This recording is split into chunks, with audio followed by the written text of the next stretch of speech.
अगर BP low हो जाए तो बढ़ाने के लिए फल फूल नमक वगैरह खाइए, ज़्यादा बढ़ जाएगा। हाई हो गया तो नमक तेल मसाला गर्म चीज़ कम कर दीजिए, लो हो जाएगा। तो ये दवा और मेडिकल पे दवाइयाँ भी अवेलेबल रहती हैं बीपी को कंट्रोल करने के लिए। हाँ, बीपी को कंट्रोल करने का घरेलू उपाय भी क्या है, घरेलू उपाय समझिए। मान लीजिए कि अगर आपका बीपी बहुत बढ़ गया है और आप चाहते हैं बीपी को घटाएं, तो आप अपनी साली से बात कीजिए। साली से बात करेंगे ना तो बढ़ा हुआ बीपी ऑटोमेटिक लो हो जाएगा। और अगर आपका बीपी बहुत लो हो गया है और आप चाहते हैं इस बीपी को बढ़ाएं, तब आप अपनी घर वाली से बात कीजिए। 10 मिनट बात करेंगे ना, आपका लो बीपी को हाई कर देंगे। समझ में गया? तो ये घरेलू उपाय भी है, आप इसको भी आजमा सकते हैं। घुटना को शुद्ध भाषा में क्या कहा जाता है? ठेवना बोला जाता है। तो ठेवना भी देखिएगा, पीछे आएगा, आगे थोड़े आएगा। ठीक हुआ आगे नहीं आता, वरना चलते वक्त आगे आ जाता, आदमी उलट जाता, ऐसे ही करके। इसमें आप देखेंगे तो केवनी वगैरह में हो गया। यहाँ पे तू सब लड़कियां को देख रहा है, दूसरा फोटो लगाते हैं। यहाँ देखिए, ध्यान भटका देता है, लड़का से बहुत बदमाश होता है। इसको पोलियो एक तरह का इनएक्टिव वैक्सीन होता है। आप कुछ लोग पोलियो भी नहीं पिलाते हैं, कहते हैं कि 2 बूंद पीने से 2 को बच्चा होगा। अजब हाल है भाई। ऐसे लोग जरा सोचिए कि जो इतना छोटा बच्चा है, आप ये नहीं सोच रहे हैं कि ये बड़ा होकर कितना पढ़ेगा, क्या बनेगा, बल्कि आप ये सोच रहे हैं कि ये बड़ा होकर कितना बच्चा पैदा करेगा। कितनी गजब की सोच है। और गवर्नमेंट भी इसको कहते हैं कि भाई कम दिमाग वाले के लिए आप अच्छा दिमाग लगाएंगे तो उसको अच्छा नहीं सूट ही नहीं करेगा, क्योंकि ट्रक का माल टेम्पू में लोड नहीं होता है। तो बकलोलवा अगर ये सोच रहा है कि 2 गुण से 2 लड़का होगा, तो उससे पूछिए कि तोरा कै गो लड़का चाहिए। इससे 53, 54, 55 जितना लड़का बोले 1 कटोरा पिया दो। रीजन इसलिए नहीं कि इसको पोलियो हो जाएगा, अगर इसको हुआ तो हमारे देश में भी पोलियो वायरस जिंदा बचेगा। तो अच्छे से पढ़ाई उड़ाई करके नौकरी उकरी लीजिए लोग। और नहीं नौकरी वगैरह नहीं हुआ ना, तो घर वाला क्या करेगा, सब कैसे ही बूढ़ सूढ़ को थमा के भेज देगा, ले जाओ। जो बनती है आलिया उसी को मिल जाता है कालिया। इसलिए ज्यादा मेकअप टेकअप पे ध्यान नहीं दीजिएगा, इन्हें कि ठोड़ और रंग के घूमने लगे या कोरोना के बीच में। पढ़ाई पे ज्यादा ध्यान दीजिएगा, पढ़ाई वगैरह करिएगा, तब ना आपको अच्छा घर द्वार मिलेगा। नहीं तो ऐसे थमा देगा किसी को घर वाला, कोनो सरकारी नौकरी लेके आएगा, कैसनो रहेगा, एकदम करिया भूचेंग लेके चल जाएगा। इसलिए सब लोग भाई पढ़ाई एकदम दिल से कीजिए। अब कुछ लोगों का कहना है कि भारत को 2 फ्रंट वार झेलना पड़ेगा, एक चाइना से, एक पाकिस्तान से। हमारे हिसाब से ये 1.5 फ्रंट वार है। पाकिस्तान थोड़ी ना लड़ पाएगा भारत से। अब अंदाजा लगाइए ना, पाकिस्तानी सेना प्रमुख बाजवा का क्या कहना है कि पाकिस्तान का जो एरिया है वहां पर जितने हॉस्पिटल है उसमें 50% बेड खाली रहे, क्योंकि इनको पता है कि जो इनकी फौज है ये पिटा के आने वाली है और इनके लिए बेड खाली रहना चाहिए। और साथ ही कहा है कि ब्लड का भी इंतजाम रखिए, क्योंकि इनको पता है भारत वाला बहुत बुरा थूरता है सब, तो ब्लड वगैरह गिर जाएगा, मुंह हाथ फूट जाएगा, तो ब्लड की भी जरूरत है। पहले से ही बेचारे तैयार हैं। वाह, हम लोग की फौज हथियार खरीद रही है, इसे थोड़ा ब्लड ये सब बेड वेड खरीद रहा है। अच्छा है भाई, आपको कम से कम पता तो है आपको आपकी औकात। अब आपके दरवाजा में ग्रीस घट गया तो दरवाजा खोलेंगे तो चोए चोए बोलेगा। वैसे ही आपके शरीर में जैसे बुढ़ापा में यूरिक एसिड बढ़ेगा, साइनोवियल द्रव घट जाएगा, अब आपकी हड्डी चोए चोए बोलेगी। तो उसी को कहते हैं लोग गठिया हो गई लो बाबू को।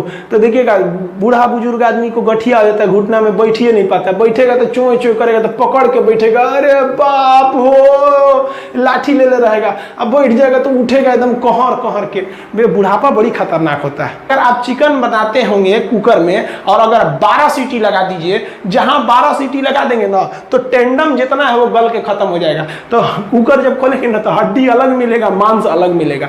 हड्डी और मांस को कौन जोड़ के रखता है? टेंडम। किसी किसी में टेंडम बहुत ज्यादा होता है।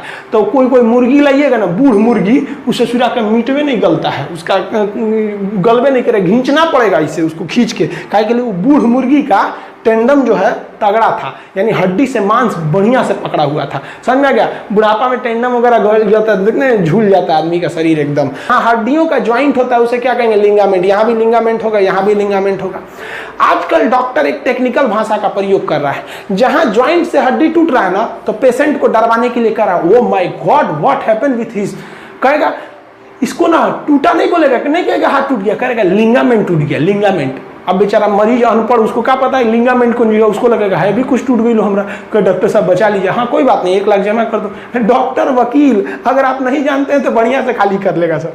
तो ये क्या है कि अगर ज्वाइंट से टूटा है, कहीं से ठेवना वगैरह से टूट गया ज्वाइंट से, तो वहां का लिंगामेंट टूट गया, तो डॉक्टर कहता है लिंगामेंट टूट गया। और बीचवा में से कहीं टूट गया तो कहता है कि फ्रैक्चर हो गया, फ्रैक्चर। अब तो कुछ दिन में ये भी कहेगा कि लिंगामेंट टूट गया यहाँ पे। अगर इसमें हम हवा भी भर देंगे तो क्या होगा?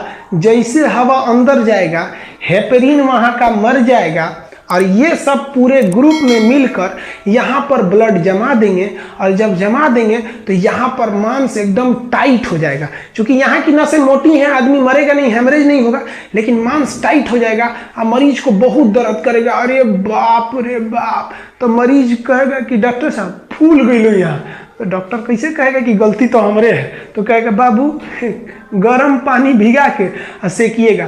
तो मरीज गर्म पानी भिगा के सेकेगा। अरे बाप, अरे बकलोलवा मरीज जब इंजेक्शन लगता है तो खुद देख लिया कर। क्या है, बिना पैसे वो सेवा करते हैं। तो देखिए गवर्नमेंट उनको पैसे देती है और आपको कौन कह दिया थाना में पैसे नहीं लगते हैं? देखिए आप कभी कोई क्राइम कीजिएगा ना तो पुलिस कहेगी हाँ हाँ यही किया था, यही किया था।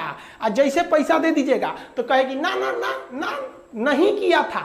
तो पहले था, अब पैसा देने के बाद ना, इसी को मिला देते हैं तो बनता है थाना, पुलिस स्टेशन।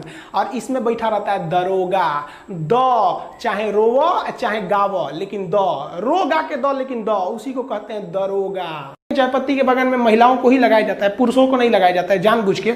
महिलाएं आराम आराम से नोचते रहती हैं, सब पत्तियां उसकी रखते रहती हैं सब इस तरह। पुरुष को लगा देंगे सजरा, दिन भर कहीं ना कहीं झगड़े कैले रहता है और नोचते में उसको अगर याद आ गया झगड़ा के बाद गुस्सा में तो कहेगा ना गला दबा देंगे वहां पे, गुस्सा में नोच देगा, पूरा खेत तो उखड़ जाएगा। इसलिए पुरुष को चाय पत्ती में नहीं लगाते हैं लोग। स्कूल में पढ़ने के बाद आपको लगेगा जॉब, अब चाहे प्राइवेट जॉब लगे चाहे सरकारी जॉब लगे, आप कहीं भी जाइएगा आप जॉब कीजिएगा। जॉब करेंगे तो वो चला जाएगा तृतीयक सेक्टर में। ये लोग जॉब कर रहे हैं तृतीयक सेक्टर में, इन सब का हम थोबड़ा ढक दिए हैं। इसे जरा इसको देख रहा था सब, देखिए ना यहाँ पर इसको देख रहा था सब, देख रहे हैं कौन सी जॉब करेगा सब? अयो बकलोलिया देख रही है उसी को यहाँ पर।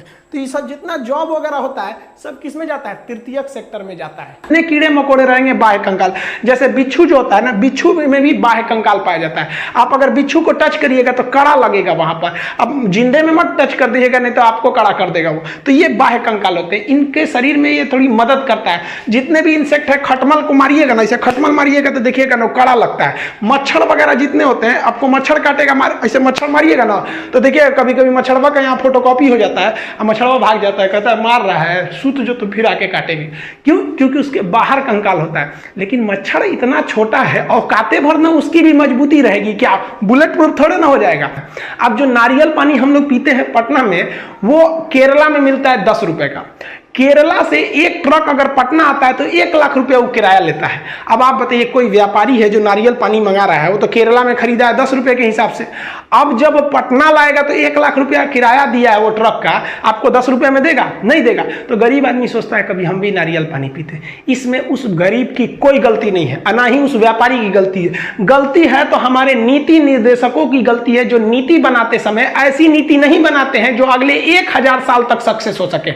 हमें अपने नदियों पर यह नीति बनानी पड़ेगी कि अगले 1000 साल तक बाढ़ नहीं आना चाहिए। तो हम लोग क्या नीति बनाते हैं, इस बार बाढ़ में कैसे बचाएंगे? रे चोट्टा कहीं के तो बाढ़ में बचाएगा, यहाँ 1000 साल तक का नीति बना के चलो। अपनी पत्नी का दिमाग और जीएसटी आज तक समझे में नहीं आया।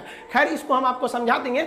जीएसटी पत्नी का दिमाग हमको भी अभी एक्सपीरियंस नहीं है, कुछ दिन में हो जाएगा, हमको भी शादी होने वाली है तो हम वो भी समझा देंगे आपको। आप देखिए मुर्गी पालन, ये पूरी तरह से प्रकृति पर है। आपने कभी सुना है क्या एयरटेल की मुर्गी, रिलायंस की भैंस? कभी नहीं होती है, ये नेचर की होती है। तो जो चीज नेचुरल होती है उन्हें हम प्राथमिक कहते हैं। अब मुर्गी पालन में हम कभी पढ़ाएंगे कि 3 तरह से मुर्गी पालन होता है, जो केवल मीट के पर्पज से आती है। ये सफेद वाली सीबीएसई बोर्ड वाली मुर्गी, इसको हम लोग क्या कहते हैं? ब्रॉयलर कहते हैं। जो अंडा देती है सब उसे लेयर फार्मिंग कहते हैं। और जो ये हिंदी मीडियम वाली मुर्गी पाली जाती है ना घर के पीछे, तो उसे बैकवर्ड फार्मिंग कहते हैं।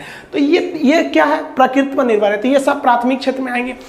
तो ये सऊदी अरब के राजकुमार जो राजा थे उस समय फहाद, उन्होंने फोन किया इसको कि रे चोट्टा कहीं का तू शांति से रह जाओ मैटर पे, ना तो तोरा हम व्यवस्था कर देंगे। ये खुद अपनी आत्मकथा में लिखा है कि हम तो नवाज शरीफ को टपका दिए रहते अगर ये बीच में नहीं आए रहते। तो सोचिए ये अपने प्रधानमंत्री को टपका रहा था। रे चोट्टा, हम तो कहते हैं कि पाकिस्तानी की आर्मी जिम्मेदार है, लेकिन हमारे देश के इंटेलिजेंस भी जिम्मेदार है। तुम जासूस किस काम का रहे कि तुमको ये पता नहीं चल रहा है कि पाकिस्तान की हजारों फौज घुस गई, वो आर्टिलरी लेके चले आए, एमुनेशन लेके चले आए, मिसाइल लेके घुस गए, हमारी फौज चुपचाप मुंह देख रही है। हमारी फौज तो बहादुरी से लड़ी, जो जासूस थे सब, इंटेलिजेंस वो चोट्टे कहां मर गए थे सब। और ये हमेशा से यही होता है। 1962 की लड़ाई हम लोग को मुंह की खानी पड़ी यही जासूसों की वजह से। 1984 में ये ससुरे सियाचिन में घुस गए थे, फिर भी कुछ नहीं हुआ। अरे सब छोड़िए, 2008 में देखिए ना, मुंबई में जब हमला हुआ तो हमारे जासूसों को पता ही नहीं था कि अजमल के साथ घुस गया, हमला कर दिया, चोट्टा सरकारी नौकरी लेना है, कोनो काम का नहीं है सब अधिकारी, इनको ले आके हम तो रहते ना